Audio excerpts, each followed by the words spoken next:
መጽሐፍ ቅዱሴን የገለጥኩት 33ኛው ምዕራፍ ዘጸአት ላይ ነው። 33ኛው ምዕራፍ ዘጸአት እዛ ከደረሳችሁ አብረን ከቁጥር 12 ጀምሮ እናነባለን።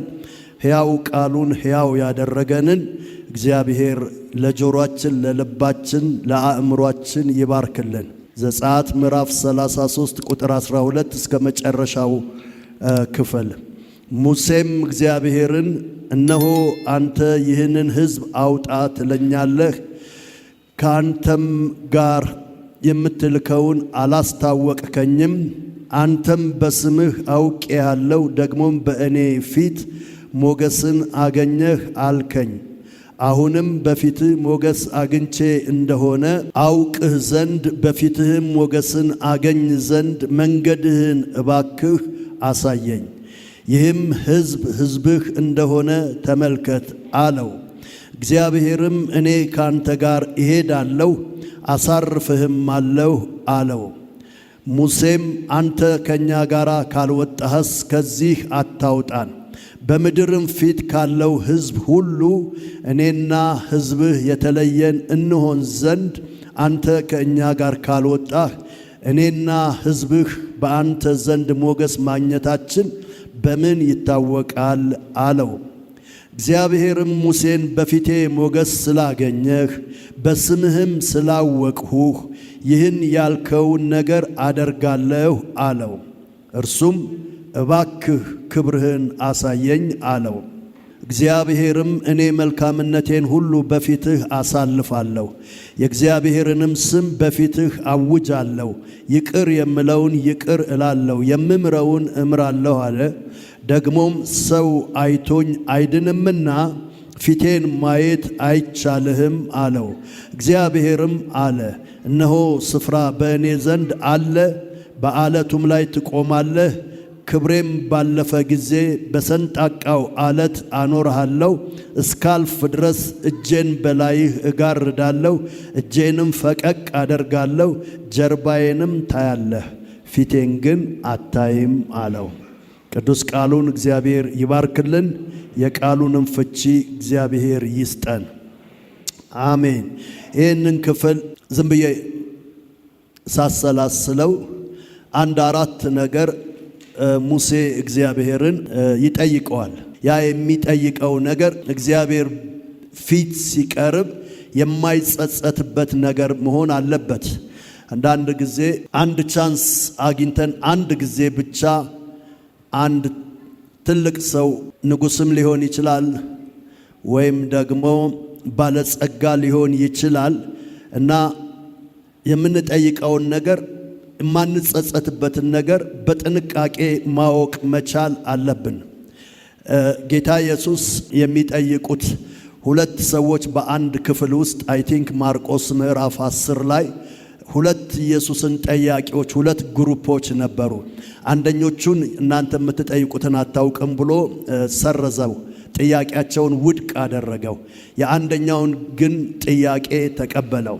ምዕራፍ 10 ማርቆስ ወንጌል ላይ ያዕቆብና ዮሐንስ ሄዱና ወደ ጌታ ኢየሱስ በክብርህ ቀን አንዳችንን በቀኝ አንዳችንን በግራህ አስቀምጠን ብለው ጠየቁት። ሲጠይቁት ውድቅ ነው ያደረገባቸው። የምትለምኑትን አታውቁም አላቸው። የምትለምኑትን አታውቁም፣ ምን ፕራዮሪቲያችሁ እንደሆነ እንኳን አታውቁም። ፕራዮሪቲያችሁ ያልነበረ መሆን ያለበት ብሎ ጥያቄያቸውን ውድቅ አደረገው።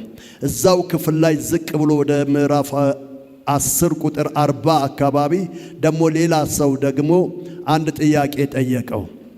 ወደ ኢየሱስ አቀረቡት። እውር ነው። እሱንም ተመሳሳይ ጥያቄ ኢየሱስ ጠየቀው። ምን አደርግልህ ዘንድ ትወዳለህ ሲለው አይ ዘንድ ሲል ያንተ ትክክለኛ ጥያቄ ነው አለው እና እይ አለው። እግዚአብሔር የምንጠይቀውን ጥያቄ በትክክል የሚያስፈልገን ደግሞም ፕራዮሪቲ ማለት ቀዳሚ የሆነውን ጥያቄ በሕይወታችን እንድንጠይቅ ይርዳን። ማለት ፕራዮሪቲ የሰው ዋነኛ ነገር ምንድነው እንድንል ጌታ ኢየሱስ ኢንፋክት በሌላ ስፍራ በተራራው ስብከት ፕራዮሪቲ ሊሆን የሚገባውን ጥያቄ ኦልሬዲ ነግሮናል። ምን አስቀድማችሁ ጽድቁንና መንግስቱን እሹ። ይሄ ነው የሰው ፕራዮሪቲ መጀመሪያ ሊሆን የሚገባው። ከምድር ወደ ምድር አይደለም፣ ከምድር ወደ ሰማይ። አሜን። ብዙ ሰው የሚጠይቀው ከምድር ወደ ምድር ነው። ነሱ ግን አይደለም። የሰው ፕራዮሪቲው ከምድር ወደ ሰማይ ነው። ከፍ ያለውን ነው ያሳየን። አሜን። ስለዚህ ከፍ ያለውን እና የሰው ልጅ ፕራዮሪቲ ምንድነው? ጥሩ አማርኛ ፕራዮሪቲ ለሚለው ቀዳሚ የሆነ ነገር፣ ዋነኛ የሚለው ነገር፣ አንደኛ የሚለው ነገር ሊሆን የሚገባው ነገር አስቀድሞ ጽድቁንና መንግስቱን መመኘት ወይም መጠየቅ ወይም መሻት፣ እሱ ነው ፕራዮሪቲ። የሰው ፕራዮሪቲን እግዚአብሔር ምን እንደሚያስፈልገው የሰማይ አባታችሁ የሚያስፈልጋችሁን ያውቃል ይላል። ኖት ዋት ዊ ወንት በት ዋት ዊ ኒድ። ኒድያችን ፕራዮሪቲ ነው። ወንታችን ዊሽ ነው። እሱ ዊሽ ነው ማለትም የኛ ፕራዮሪቲ ሊሆን የሚገባው ሪል ኒድያችን ምንድን ነው? የሚያስፈልገን ነገር። ሕፃን ልጆቻችን አሁንም ምሳም ቁርስም ራትም ቸኮሌት ቢሆንላቸው ደስ ይላቸዋል። እኛ ግን ወላጆቻቸው ፕራዮሪቲ በዛ ሰዓት ምን እንደሆነ ስለምናውቅ አንሰጣቸውም። ፈጽሞ ማንም ወላጅ ለልጁ ጧትም ቸኮሌት፣ ምሳም ቸኮሌት፣ ራትም ቸኮሌት አይሰጥም። ፕራዮሪቲው ምንድን ነው? የዛ ልጅ ወተት ነው የሚሰጠው። ሶፍት ምግብ፣ አልሚ ምግብ ነው የሚሰጠው። እግዚአብሔርም ደግሞ በፊቱ ሕፃናት ስለሆንን የአይምሮ ሕፃናት ስለሆንን በእግዚአብሔር ልክ አይምሮአችን የበለጸገ ስላይደለ የሰውን የኛን ፕራዮሪቲ እግዚአብሔር ስለሚያውቅ እርሱ የሚመርጥልን የተሻለ ነው። ለዚህ ነው ለእናንተ ማስባትን ሐሳብ እናንተን ሳላማክር የእናንተ ፕራዮሪቲ ምን መሆኑን ስለማውቅ እኔ አውቃለሁ። ደግሞ ዘ ቤስት ቶት ነው ይላል። የተሻለ ነገር ነው ለእናንተ ማስበው። አሜን። እግዚአብሔር ለኛ የተሻለ ነገር ነው የሚያስበው። ያንን ሽባ ጣራ ቀደው ሲያመጡለት የሰዎቹ ፕራዮሪቲ ሌላ ነው፣ የጌታ ኢየሱስ ፕራዮሪቲ ሌላ ነው። ይህን ጥያቄ በዚህ ቃል ብጠቀም ስለተመቸኝ ነው ፕራዮሪቲ የሚለውን ቃል የምደጋግመውና የሰዎቹ የነኛ አራት ሰዎች ጣራ የገነጠሉ ሰዎች ፕራዮሪቲያቸው የራሱ የሽባውን ፕራዮሪቲ ሽባው መፈወሱን ነው፣ ሽባነቱን መዳኑ ነው። የኢየሱስ ክርስቶስ ፕራዮሪቲ ግን ለዚህ ሰው መጀመሪያ ኃጢአቱ መሰረዙ ነው፣ የኃጢአት ስርየት ማግኘቱ ነው። ኢየሱስ ክርስቶስ ሌላ ቶፒክ ነው እዛ ጋር የሚያነሳው። ምን አይነት ቶፒክ ያነሳል? አንተ ሰው ኃጢአት ተሰረየችልህ። ማርቆስ ምዕራፍ 2 ላይ ከቁጥር 1 ጀምሮ ታገኙታላችሁ። እና ፕራዮሪቲህ ሊሆን የሚገባው አለው ሽባነትን ብፈውሰው እንደገና ሌላ ሽባነት ወይም ሌላ እውርነት ይመጣብሃልና ሶርሱን ባደርቅልህ ይሻላል፣ ምንጩን ባደርቅልህ ይሻላል። ምንጩን ካደረግኩልህ አንተ ነፃ ሰው ትሆናለህ። እግዚአብሔር መጀመሪያ ወደኛ ሲመጣ ከምንጩ ነው የሚጀምረው። ይሄ ኮዝ ኢፌክት ኮንሲኩዌንስ የሚባል ነገር አለ። ኮዝ ኢፌክት ኮንሲኩዌንስ የሚባል ነገር አለ። ሞር ሳይንቲፊክ በሆነ ነገር ላይ ሰዎች ይጠቀሙበታል። እና አንድ ነገር ኮዝ አለው፣ ኢፌክት አለው፣ ኮንሲኩዌንስ አለው። እና ምንድነው የዛ ኮንሲኩዌንሱ ደግሞ ምንድነው ብሎ ነው የሚለው። እና ምንድነው ከዚህ ኮዝ የተነሳ ኢፌክቱ ምንድነው፣ ከኢፌክቱ የተነሳ ኮንሲኩዌንሱ ምንድነው ስለሚል እግዚአብሔር የዚህ ነገር ኮዙ፣ ምንጩ፣ መነሻው፣ ምክንያቱ ይሄ ስለሆነ አሁን ይሄኛውን ከማክምልህ ምንጩን ባደርቅልህ ይሻላል ነው የሚለው። እግዚአብሔር የችግሮቻችንን ምንጭ ያድርቅልን ከችግሮቻችን ይልቅ። ባለፈው ጊዜ ተናግሬያለሁ። ኢየሱስ ሰላም አይሰጠንም ብያለሁ። ምንድነው የሚያደርገው? ሰላም አይሰጠን። እንደዚህ ዝም ብሎ ሰላም እንደሱ አይደለም። ኢየሱስ ሰላም ያሳጣንን ነገር ሄዶ እሱን ሲያደርቀው ሳይወድ የግድ ሰላማችን ይመለሳል። ከህዝቡ ላይ ምን ይላል? ራእይ ምዕራፍ 21 አካባቢ ነው። እንባን ከፊት ላይ ያብሳል ይላል። አያብስም። እሱን አይደለም የሚያደርገው። እንባን አያብስም። ቀጥታ መሐረብ ይዞ እንባን ለሱማ እኔም አብሳለሁኝ፣ ምንም አያስፈልገኝም። እኔ አሁን የምፈልገው እንባዬን የሚያብስልኝን ሳይሆን የሚያስለቅሰኝን የሚያደርቅልኝ ነው የምፈልገው። ለምሳሌ አንድ ልጅ ቆሎ ቢደፋበት በአላፊ አግዳሚ ሁሉ አይዞ አታልቅስ፣ አይዞ እንባውን አይቶ ሶፍት እያወጣ ቢሰጠው የዚህን ልጅ እንባ አላደሰለትም። አንድ ሰው ግን የቆሎውን ዋጋ ቢሰጠው ላልቅስ ቢል እንኳን ማልቀስ አይችልም። ለምን? የሚያስለቅሰውን ነገር እግዚአብሔር አድርቆታል። ወይም ያ ሰው ስንት ያወጣል ይሄ ቆሎ? ይሄን ያህል ያወጣል እንካ ካለው በኋላ ከዛ በኋላ ልጁ ማልቀስ አይችልም። እግዚአብሔር ዛሬ ኮዙን ያድርቅላችሁ፣ ምንጩን ያድርቅላችሁ። አረ ለጌታ ክብር አምጡልኝ፣ ደስ ይበላችሁ። እግዚአብሔር ችግሮቻችሁን ከመሰረቱ ከምንጩ ያድርቅላችሁ። ክብር ለጌታ ኢየሱስ ይሁን። እግዚአብሔርን ታስታውሳላችሁ። ምዕራፍ 5 ላይ ነው። ይሄ ወደ 38 ዓመት ሙሉ ባልጋ ላይ የተኛውን በውሃ መጥመቂያ ወይም በጸበል፣ በእኛ ኮንቴክስት በጸበል አካባቢ ያለው ያ ሽባ ሰው እዛ ውሃ ዳር ነው ያለውና ጌታ ሄደና ልትድን ትወዳለህ አለው። ከዛ በኋላ እንደዛ አለ። ከዛ ቀጠለና ጌታ ኢየሱስ ክርስቶስ አዳነው። ታሪኩን በደንብ ስለምታውቁት አዳነው። ካዳነው በኋላ ሄደ። ሌላ ጊዜ ጌታ ተመልሶ ሲመጣ ያንን ሰውዬ ጉባኤ መካከል አገኘው። ከጉባኤ መካከል ጠራና ወደ ውጭ አወጣው። ወደ ምዕራፍ 5 ቁጥር 13 እና 14 ላይ ታገኙታላችሁ ታሪኩን፣ የዮሐንስ ወንጌል። እና ወደ ውጭ ይዞት ወጣ። እያመለከ እኮ ነው ያለው፣ አምልኮ ላይ ነው። በመቅደስ ውስጥ አገኘውና ይዞት ወደ ውጭ ወጣና እንዲህ አለው፣ አንተ ሰው አንድ ነገር ልምከርህ አለው። ምን አለ? ዳግመኛ የባሰ ነገር እንዳያገኝህ ኃጢአት አትስራ አለው። ኮዙን ነው የነገረው። ይሄ ዳግመኛ ከዚህ የባሰ ነገር እንዳያገኝህ ከዚህ በኋላ ኃጢአት አትስራ አለው። እግዚአብሔር ቅድም እንዳልኳችሁ ያንን ሽባ ምን አደረገም? ኃጢአትህ ተሰረየልህ ብሎ አለው። እና ይህንን ሰው ከመፈወስና ኃጢአት ስርየት ከመስጠት የቱ ይበልጣል ብሎ ከፈሪሳውያኖች ጋር ሲከራከር እዛ ክፍል ላይ እናያለን። መነሻዬ የምንለምነውን ማወቅ መቻል አለብን የሚል ነው። እዚህ ጋር ይሄ ሙሴ የለመናቸውን ቅድም እንዳልኩት 4 ነገር ስናይ የዚህ ሰው የህይወት ፕራዮሪቲው፣ የዚህ ሰው የህይወት ቅድሚያ ነገሩ ይሄ ነው ብሎ የማይጸጸትበትን ነገር ነው እግዚአብሔርን የጠየቀው። አንደኛው ከቁጥር 12 ጀምረን ቅድም አንብበናል። አሁን ወደ 13 ልምጣና ምን ይላል? አሁንም በፊትህ ሞገስ አግኝቼ እንደሆነ አውቅህ ዘንድ እፈልጋለሁ ይለዋል። ምን ልህ ዘንድ? አንደኛ አውቅህ ዘንድ እፈልጋለሁ። ሁለተኛ በፊትህ ሞገስ ማግኘት እፈልጋለሁ። ሶስተኛ መንገድህን እንድታሳየኝ እፈልጋለሁ። አራተኛ ክብርህን እንድታሳየኝ እፈልጋለሁ። እነኚህ 4 ጥያቄዎች የዚህ ሰው ቤዚክ ነሰሲቲ የሚባሉ ናቸው። መሰረታዊ የሆኑ ጥያቄዎቹ ናቸው። በዚህ ውስጥ ይሄ ሰው ለስጋው የሚሆን ነገር አልለመነም። ለዕለት ጉርሱም የሚሆን ነገር አልለመነም። ነገር ግን የለመነው ነገር መንፈሳዊና ከነፍሱ ጋር ተያያዥነት ያለው ነገር ነው የለመነው። አውቅ ዘንድ ይሄ 2-3 ሴሽን ይፈልጋል፣ 2-3 ክፍለ ጊዜ ይፈልጋል። አውቅ ዘንድ እፈልጋለሁ ይላል። እኔ እኮ ዘጸአት ምዕራፍ 3 ላይ እግዚአብሔርና ሙሴ የተዋወቁና የጨረሱ መስሎኝ ነበረ። እና አንተ ማነህ ብሎ ሲጠይቀው እግዚአብሔርን በስሙ ሲጠራው ምናምን እዛ ጋር ሁሉን ነገር የጨረሱ ይመስለኝ ነበር። ነገር ግን እዚህ ወደ ምዕራፍ 33 ላይ የምዕራፉ ማለቂያ የክፍሉ የመጽሐፉ ማለቂያ ላይ እንደገና ምን ይለዋል? አውቅህ ዘንድ ይላል። ሌላም አንድ ሰው ከሙሴ ጋር በደንብ የሚነጻጸር የአዲስ ኪዳን ሙሴ አንድ ሰው ደግሞ እናያለን።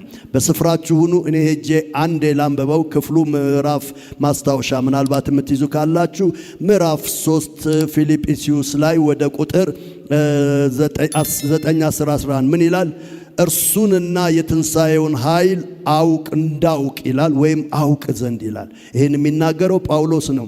እርሱንና የትንሣኤውን ኃይል እንዳውቅ። እግዚአብሔርን ማወቅ 12ኛ መጨረስ አይደለም። ዩኒቨርሲቲ ግራጁዌት ማድረግ አይደለም። እግዚአብሔርን ለማወቅ እድሜያችን ራሱ አይበቃም። ባይዘወይ ስሙኝ በደንብ እግዚአብሔርን ማወቅ ተጀምሮ የሚጠናቀቀው እግዚአብሔርን በማወቅ ሳይሆን እግዚአብሔርን ባለማወቅ ነው የሚጠናቀቀው እንጂ እግዚአብሔርን ማወቅ እግዚአብሔርን በማወቅ አይጠናቀቅም። እግዚአብሔር እነሆ ታላቅ ነው እኛም ስለሚል እግዚአብሔር ታውቆ የማይጨረስ አምላክ መሆኑን ማወቅ ራሱ አንድ ዕውቀት ነው። እግዚአብሔርን ማወቅ ጀምረን ወደ 4 ክፍለ ጊዜ ይህንን ክፍል በቤተ ክርስቲያን በማገለግልባት አገልግያለሁ። እግዚአብሔርን ለማወቅ ቶፒክ ይዘን ተማርንና እግዚአብሔርን በማወቅ ከመስመር እንዳንወጣ እግዚአብሔርን ባለማወቅ ነው የጨረስነው። ትክክለኛው እግዚአብሔርን ማወቅ እግዚአብሔርን አለማወቅ ነው። ማለትም ሰይጣን እግዚአብሔርን ያወቀው መስሎት ጉድ ስለሆነ እግዚአብሔር ከኔ አይበልጥም፣ እግዚአብሔር ይሄን ያክል ነው የሚያክለው፣ የእግዚአብሔርን የሚያክል ኃይል ክብር አለኝ ብሎ እግዚአብሔርን አውቆ የጨረሰ መስሎት ሰይጣን ወድቋል። እግዚአብሔር ታውቆ ለዘላለም አይጨረስም። ስለዚህ ይሄንን ራሱ ማወቅ በትልቁ እግዚአብሔርን ማወቅ ነው። አውቆ ግን መጨረስ አይደለም። ስለዚህ እግዚአብሔርን ማወቅ ማለት እግዚአብሔርን ወደ አለማወቅ ውቅያኖስ ውስጥ መግባት ማለት ነው። እውነተኛው መንፈሳዊ እድገት ከእግዚአብሔር ጋር መጠጋጋት ሳይሆን ከእግዚአብሔር ጋር መራራቅ ነው። እንግዳ ነገር ነው የምናገረው፣ አስታርቀዋለሁ። እውነተኛው እግዚአብሔርን ማወቅ ባለማወቅ ተጀምሮ ሄዶ አውቆ ከእግዚአብሔር ጋር መጋጠም ሳይሆን ብዙ አዋቂዎች ብዙ ነገር አውቀው ሲጠየቁ ምን ይላሉ? እዚህ ላይ ምን አወቅክ ሲሉት አለማወቄን አወቅኩ ነው የሚሉት። ሲጨርሱ አለማወቄን ነው ያወቅኩት፣ ለካ ካወቅኩት ይልቅ ያልታወቀው ነገር ብዙ ነው የሚሉት። እግዚአብሔርን ማወቅ ማለት ሄዶ ከእግዚአብሔር ጋር መጋጠም መነካካት ሳይሆን እግዚአብሔርን ማወቅ ማለት በየዕለቱ እሱ እየመጠቀብን በየዕለቱ እኛ እያነስን በየዕለቱ እሱ ከፍ እያለ በየዕለቱኛ ዝቅ እያለን እግዚአብሔር እየራቀ ምጡቅ አምላክ እንደሆነ እያወቅን እኛ ደግሞ ስናንስ ነው። ይህንን የተናገረ አዲስ ኪዳን ውስጥ አለ። እርሱ ሊልቅ አለ፣ እኔ ላንስ ይገባኛል። ትክክለኛው ማወቅ ዘሞር ዊ ኖ ሂም ዘሞር ዊ ሃምብል አወርሰልፍ ማለት ነው። እግዚአብሔርን ማወቃችን የሚለካው እግዚአብሔርን እንደማናውቅ ሆነን የተጠጋጋ የሚመስለን አብረን ያለን ሁሉን ያወቅን የሚመስለን እግዚአብሔር እየራቀብን ለካ ከዚህም ያልፋል። ከመታወቅ እግዚአብሔር ስለሚያልፍ እግዚአብሔር እየራቀ እኛ እያነስን እያነስን ቅድስናው እየበዛ እኛ ደግሞ እዚህ ጋር እኮ አሁን ያነበብኩት ክፍል ምን የሚል ክፍል አንብቤያለሁ። ቀደም ታስተውሉ ከሆነ እንደዚህ የሚል ሰው ፊቴን አይቶ አይድንም፣ ፊቴን ልታየው አትችልም። በቃ ስጋ ለባሽ በስጋው እግዚአብሔርን ማየት አይችልም። ኔቸሩ ምን ይሆናል? ይቀልጣል። እግዚአብሔር እንኳን ይሄ ፍሌሽ ይሄ ስጋ ይሄ ሶፍት የሆነ ይሄ ምንድነው ለስላሳ የሆነ ስጋ ቀርቶ እግዚአብሔር የሲና ተራራ ላይ እግሩ ሲያርፍ ተራራው ጨሰ ብሎ ይናገራል። ጌታ ኢየሱስ ክርስቶስ በሰማያዊ ክብሩና ኃይሉ ማርያም ሆዱ ውስጥ ቢቀመጥ ይቅርታ አድርጉልኝ ይሄን ቃል ልጠቀም፣ እንደ አሲድ ማርያም ተበጣጥሳ ታልቃለች። መለኮትን እሳትን መሸከም አትችልም። ክብሩን ትቶ ነው የመጣው።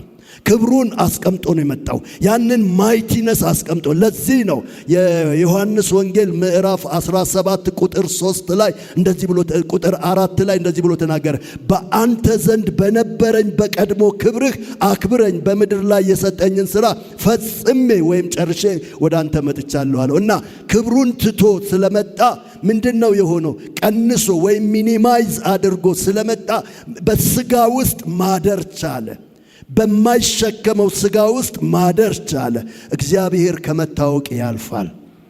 እግዚአብሔርን አወቅም ብላችሁ ከጨረሳችሁ የሚቀጥለው ስቴፕ ወደ ትዕቢት እንዳይሆን እግዚአብሔርን ሁል ጊዜ ትክክለኛው እድገት ቅድም እንዳልኳችሁ እግዚአብሔር እየራቀ እኛ እያነስን ይሄ ምንድነው 9 greater than 3 እንደምንለው 4 እንደምንለው እግዚአብሔር ግሬት እኛ ለስ እግዚአብሔር ግሬት እኛ ለስ ስንል ግራፉ እየሰፋ ነው። ይሄ ትክክለኛ እድገት ነው። አንዳንድ ስባከኔ ማውቀዋለሁ ይልና ይዘጋል፣ ራሱን ይዘጋል። ከዛ በኋላ ዕውቀት አይጨመርለትም። ቀጥሎ ያለው ነገር አውቀዋለሁ በሚል ከተሞላ ጳውሎስ ይህንን ሁሉ መጽሐፍ የጻፈ በመገለጥ የተሞላ በጣም የእግዚአብሔር ዕውቀት ያለው ሰው ሆኖ ፊልጵስዩስ መጽሐፍ ላይ መጣ። ከፊልጵስዩስ መጽሐፍ በፊት እኮ እንዲሁ ራፍሊ እንኳን ብናየው ሮሜን ጽፏል። የሚገርም ቴዎሎጂ የጳውሎስ የሚገርም ቴዎሎጂ ሮሜና ገላትያ ነው። እነኚህን ሁለት ዳይናሚክ የሆነ ቴዎሎጂካል ነገር ቆሮንቶስ ምዕራፍ 1 እና 2ን ችግር ነው የፈታው። የቤተ ክርስቲያን ችግር ነበር የሚፈታው።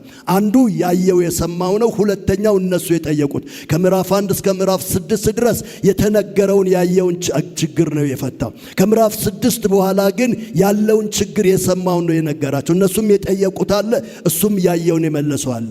አንደኛና ሁለተኛ ቆሮንቶስን ጽፏል፣ ሮሜን ጽፏል። ነገር ግን ፊልጵስዩስ ላይ ሲመጣ ምን አለ? ላውቀው ፈልጋለሁ ቢሆንልኝ፣ ላውቀው ፈልጋለሁ። ጳውሎስ በሱ መረዳት ልክ እግዚአብሔርን ላውቀው ፈልጋለሁ ካለ እግዚአብሔርን ምንም እንደማያውቀው ገና እንዳልተነካ ሁለት ነገር የትንሣኤውን ኃይልና እግዚአብሔር ማነው ይህንን ጌታን እግዚአብሔር ወልድ ማለት ነው ላውቀው እሱን እፈልጋለሁ ብሎ ተናገረ። እግዚአብሔርን ማወቅ ይብዛላችሁ። እግዚአብሔርን ስታውቁ ብዙ ነገር ሰከንደሪ፣ ብዙ ነገር ራቢሽ ይሆናል።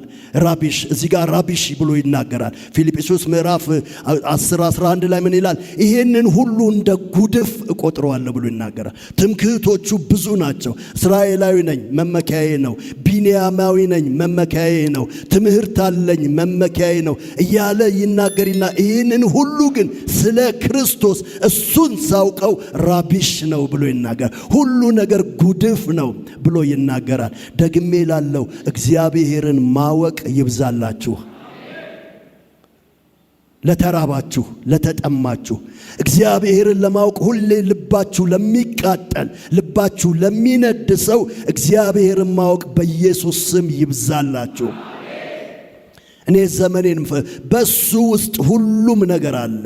በእርሱ ውስጥ እግዚአብሔርን ስታውቁ ጳውሎስ እግዚአብሔርን በማወቁ እንደውም ምዕራፍ 3ን ጨርሶ ምዕራፍ 4 ቁጥር 1 ላይ ሲል ምን ያለው? አሁን አውቄያለሁ ብዬ ለራሴ ጣራ አልሰራም አለ። ገና እዘረጋለሁ፣ የያዝኩትን እየለቀቅኩኝ ያልያዝኩትን ለመያዝ እዘረጋለሁ። ስለምንድን ነው የሚናገር? የክርስቶስ ኢየሱስን ፈለግ እከተላለሁ፣ ገና አላውቀውም ብሎ ይናገራል። ይሄ ሚስቲሪየስ የሆነ እንኳን እኛ ቅድም እንዳልኩት የወደቀው መልአክ ያወቀው መስሎት ነበር። አሁን ያሉት መልአክ ገና አያውቁትም። ሁለተኛው እግዚአብሔርን ማወቅ ብሎ የሚናገረው በፊትህ ሞገስ ላግኝ ብሎ ይናገራል። ማስታወሻ ላይ ትንሽ ነገር ይዣለሁ። በፊትህ ምን ላግኝ? ፌቨር ሞርዛን ሌበር ይላሉ። ከሌበር ፌቨር ይበልጣል። ብዙ ለፍተን አገኘን ከምንለው ይልቅ በሰው ፊት አክሰፕተብል፣ በእግዚአብሔር ፊት አክሰፕተብል መሆን ይበልጣል። አስቴር ኖት ባይ ሌበር በት ባይ ፌቨር ነው የንጉሥ ሚስት የሆነችው እንጂ በሷ ጥረት አይደለም፣ በሷ ትግል አይደለም። እዚህ ያለነው እንኳን የዳነው ድሮ ቤተ ክርስቲያን ሳሚ ስለሆነን አይደለም፣ ድሮ ገዳም ስለምንሄድ አይደለም፣ የሆነ ነገር ክሬዲት ተይዞልን አይደለም። ኖት ባይ ሌበር በት ባይ ፌቨር። አሜን። የገባችሁ ካላችሁ ጌታ የተቀበለን የዳነው በፊቱ እንዲሁ ሞገስ ስላገኘን ነው። በፊቱ አክሰፕተብል ስለሆነን ነው። ዛሬ ሁለተኛው ለኔና ለናንተ መመኘው አንደኛው እግዚአብሔርን ማወቅ ይብዛላችሁ። ቆማችሁ ያላችሁ የሆነ ቦታ ህይወታችን ስታግናንት የሆነ የተዘጋ ነገር ከሆነ ዛሬ በኢየሱስም እግዚአብሔር ማወቅ እንደገና ፍሎው ያደርግ። እግዚአብሔርን ማወቅ እንደገና ይጨምር። በውስጣችሁ ሴንስ ታረጋላችሁ።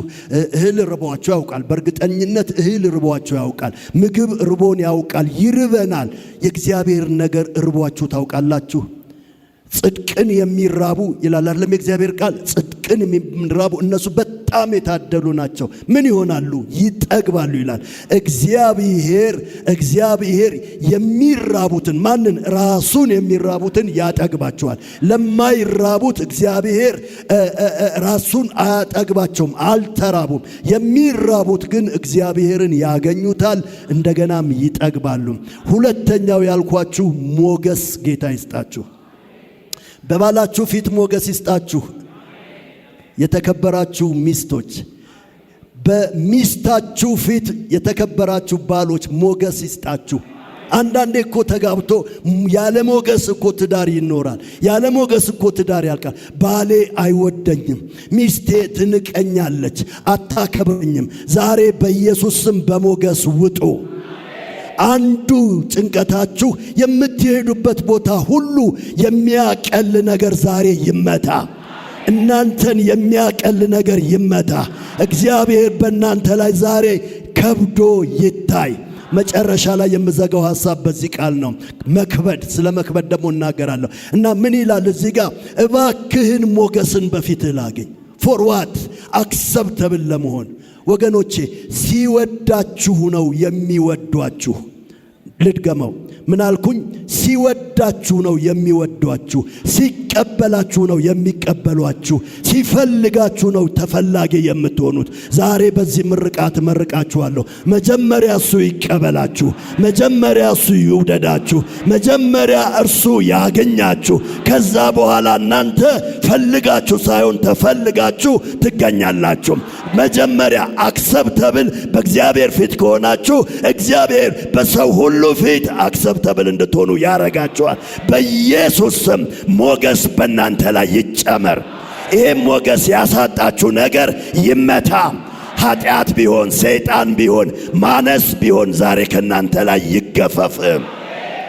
ብዙ ቦታ አንዳንድ ጊዜ ተቀባይነት ለብሰን እንሄዳለን፣ እንደ ሰውየው ጥሩ ሆነ እንሄዳለን። ነገር ግን ሞገስ እናጣለን። ይሄ ሞገስ በልብስ የሚገለጥ አይደለም። ይሄ ሞገስ በማንነት በቁመና የሚገለጥ አይደለም። ይሄ ሞገስ መለኮታዊ ነው። ይሄ ሞገስ ሰማያዊ ነው። አንዳንድ ጊዜ እኮ ከኔ ይበልጣል፣ ከኔ ትበልጣለች የምትሉት ሰው እያለ ክብር ለጌታ ኢየሱስ ይሁን።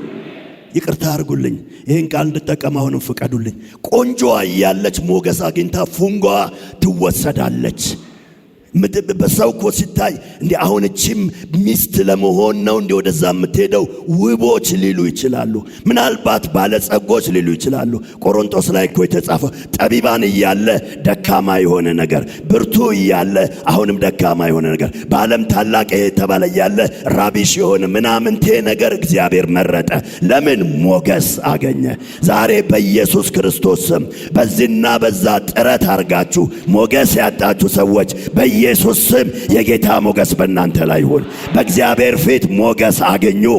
በባሎቻችሁ ፊት ሞገስ አገኙ። በሚስቶቻችሁ ፊት ሞገስ አገኙ። በአለቆቻችሁ ፊት ሞገስ አገኙ።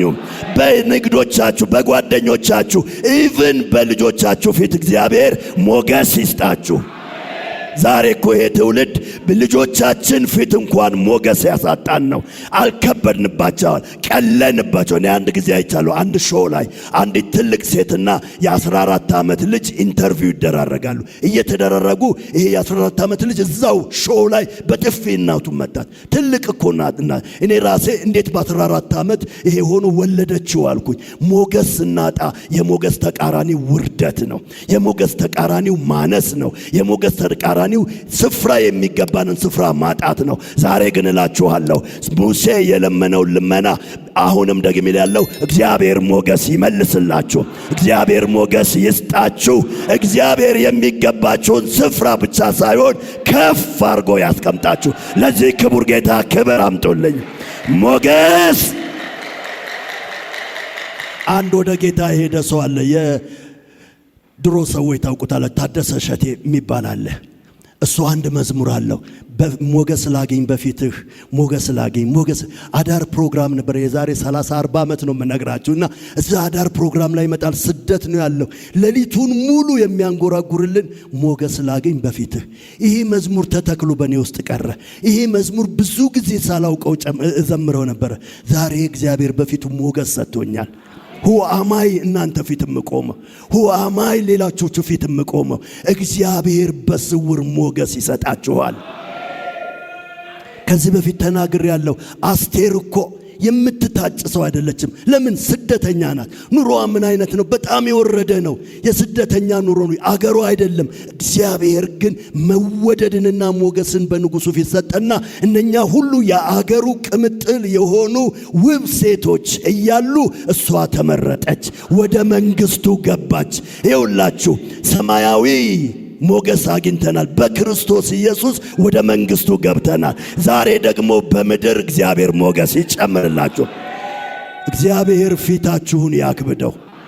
እግዚአብሔር ፊታችሁ ላይ ዛሬ እናንተ ራሳችሁ የማታውቁት ሞገስ ይጨምርላችሁ። ሰዎች ሲያዩአችሁ ያክብሯችሁ።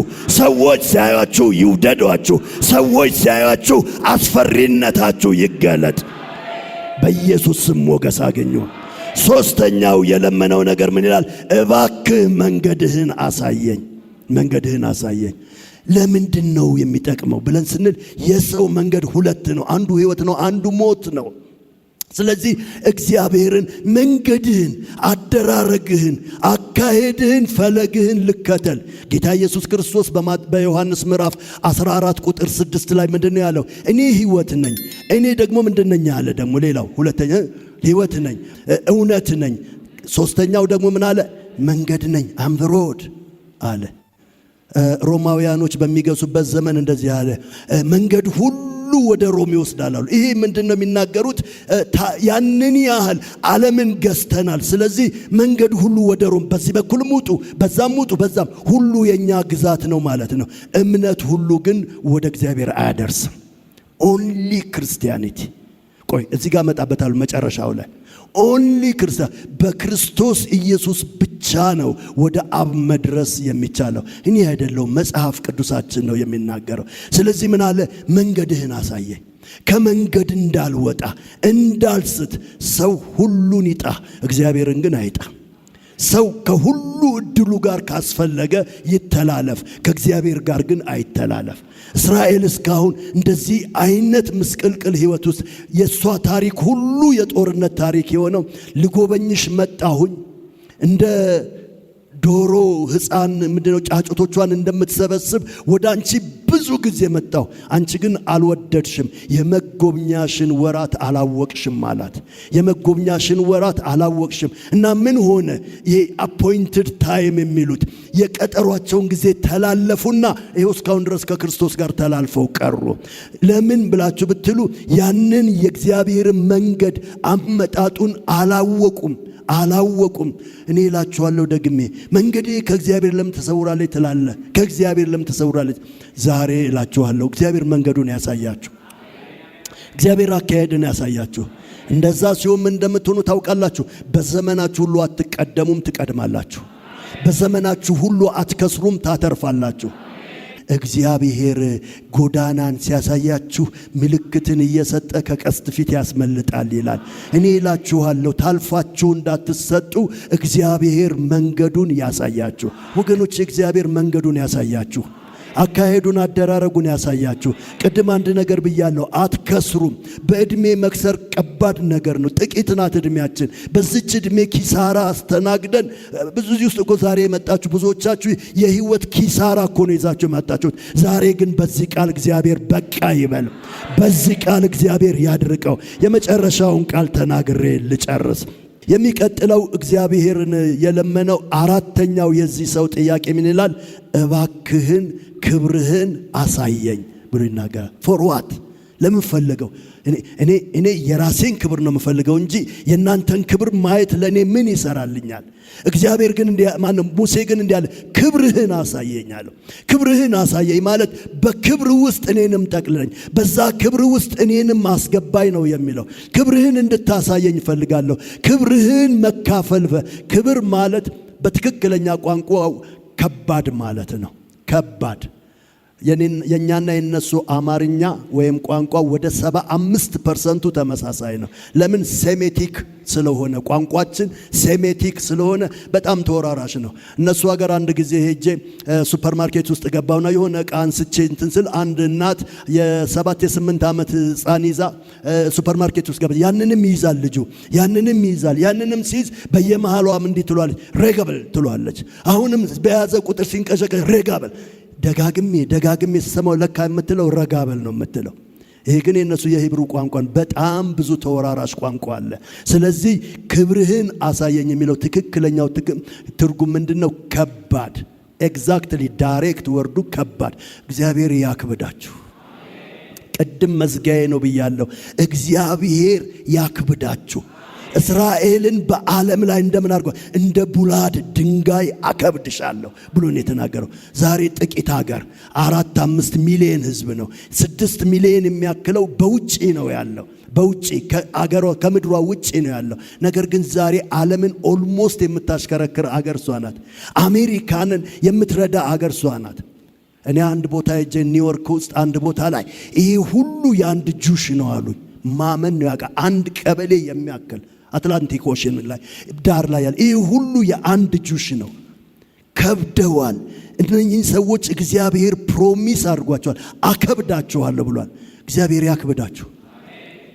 ክብር እዚህ ጋር ሲናገር ክብርህን አሳየኝ፣ በቃ ፊትህን አሳየኝ፣ ክብርህን ፈልግ ሲል እንደዚህ ያለ እግዚአብሔር አይዊሽ ባሳየው።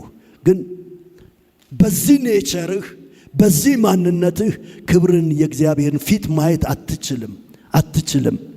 ግን ደግሞ ጠይቀኸኛል። እግዚአብሔር ደግሞ የጥያቄ ሁሉ መልስ ነው። የተጠየቀውን መመለስ አለበት። ስለዚህ አንድ ነገር አደረገ። አንተን የምሸሽግበት አንድ አለት እሰነጥቃለሁ። አንድ አለት እሱን እመታውና እሰነጥቀውና አንተን እሱ ውስጥ አስገባ፣ እሰውርህ፣ እደብቅህና በዛ አለት ውስጥ ሳልፍ ታየኛለህ። ያውም ሙሉ ክብሬን አይደለም። ያ የተሰነጠቀ አለት ማን ነው? ክርስቶስ ኢየሱስ ነው። በእርሱ ውስጥ እግዚአብሔርን ማየት ሆነልን። ሰው ሁሉ እግዚአብሔርን ማየት ከፈለገ ክርስቶስ ውስጥ መግባት አለበት። በክርስቶስ ውስጥ እግዚአብሔር ይታያል። ዛሬ ደግሜ እላችኋለሁኝ ክብሩን እግዚአብሔር ያሳያቸው። ይሄ ትክክለኛ ልመና ነው። እባክህን ክብርህን አሳየኝ አለ። ለጌታ ክብር አምጡ።